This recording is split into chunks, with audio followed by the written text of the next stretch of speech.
BJP সমর্থক খুনের ঘটনা সোশ্যাল মিডিয়ায় পোস্ট করেছেন বিরোধী দলনেতা শুভেন্দু অধিকারী। তিনি বলছেন, গণতান্ত্রিক পদ্ধতিতে জবাব দেওয়া হবে। গতকাল অভিষেক বন্দ্যোপাধ্যায় যে মন্তব্য করেছিলেন সেই মন্তব্যকেও নিশানা করেছেন শুভেন্দু অধিকারী। পরাজয় নিশ্চিত বুঝে এই হত্যাকাণ্ড ঘটিয়েছে তৃণমূল।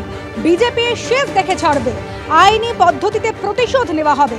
এক্স হ্যান্ডেলে পোস্ট শুভেন্দু অধিকারী।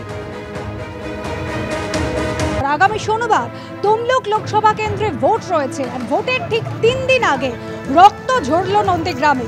নন্দীগ্রামে খুন হলেন বিজেপির এক মহিলা সমর্থক, আর তারই প্রতিবাদে নন্দীগ্রাম জুড়ে বন্ধ ডেকেছিল বিজেপি। মহিলা বিজেপি সমর্থক তার ছেলে সহ 7 জন ধারালো অস্ত্রের আঘাতে গুরুতর জখম হয়েছেন। আশঙ্কাজনক অবস্থায় নিহত বিজেপি সমর্থকের ছেলেকে কলকাতার হাসপাতালে নিয়ে আসা হয়েছে।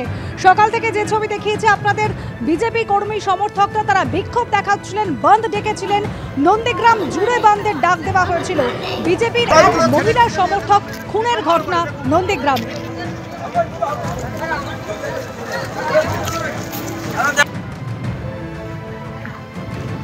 সরাসরি আপনাদের নিয়ে যাব ঘটনাস্থলে। আমাদের প্রতিনিধি বিটন চক্রবর্তী এই মুহূর্তে রয়েছেন আমাদের সঙ্গে।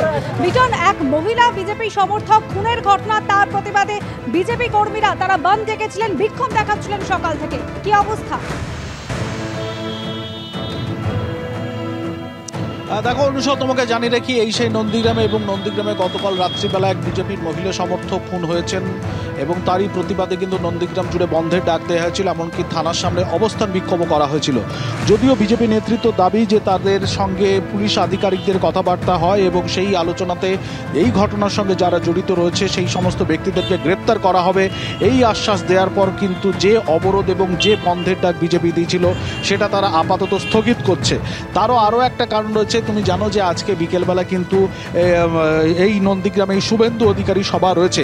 এই মুহূর্তে আমরা রয়েছি নন্দীগ্রাম সেন্ট্রাল বাস স্ট্যান্ড এলাকা এবং দেখতে পাচ্ছি এখনো পর্যন্ত কিন্তু যে সমস্ত দোকানপাট সকাল থেকে বন্ধ হয়ে রয়েছে, এখনো কিন্তু সেই দোকানপাট কিন্তু বন্ধ হয়ে রয়েছে, কার্যত বন্ধের চেহারা নিয়েছে।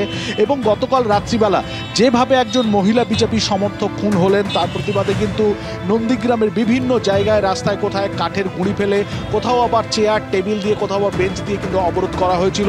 যদিও বিজেপির পক্ষ থেকে বলা হচ্ছে যে তারা এই অবরোধ কর্মসূচি থেকে আপাতত তারা পিছিয়ে আসছেন।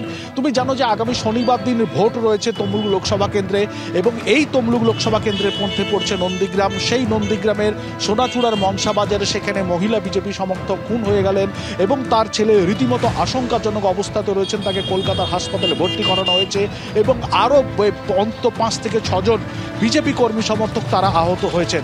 এবং যেটা বিজেপি নেতৃত্ব দাবি করছেন যে তৃণমূল পরিকল্পনা করে এই হামলা চালিয়েছে, যদিও তৃণমূলের পক্ষ থেকে সেই অভিযোগ অস্বীকার করা হয়েছে। তৃণমূল নেতৃত্বে যেটা বুথ পাহারার সময় গভীর রাতে হামলা চালানো হয়েছে এমন অভিযোগ করছে বিজেপি, যদিও তৃণমূল সমস্ত অভিযোগ অস্বীকার করেছে। কি বলেছে স্থানীয় নেতৃত্ব শোনাবো।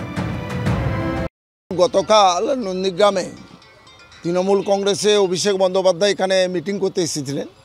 তিনি মিটিং করতে এসে এখানে তাদের কর্মীদের গুন্ডাদের কিছু প্ররোচনামূলক কথাবার্তা বলেছিলেন। মেয়েদের বলেছিল বটি অস্ত্র নিয়ে পাহারা তোমাদের দিতে হবে।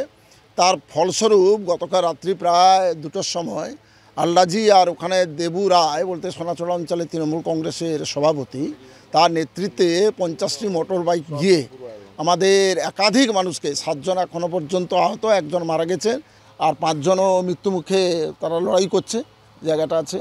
তা আমরা তার জন্য আজকে ভারতীয় জনতা পার্টির পক্ষ থেকে রাস্তা অবরোধ করছি। মৃত্যুটা কেন হলো, কার হলো, এটা তদন্ত করে দেখার জন্য আমি প্রশাসনকে অনুরোধ করব। যে মনসা বাজারে ঘটনা ঘটেছে ওখানে আমাদের একটা ফ্ল্যাগ মারার লোক নেই। নব বিজেপি আদি বিজেপির নিজস্ব গণ্ডগোল করে ওরা মারামারি করে হসপিটাল হয়েছে কি মারা গেছে, আর সেটাকে তৃণমূল কংগ্রেসের গায়ে কালি লাগানোর জন্য চেষ্টা করছে।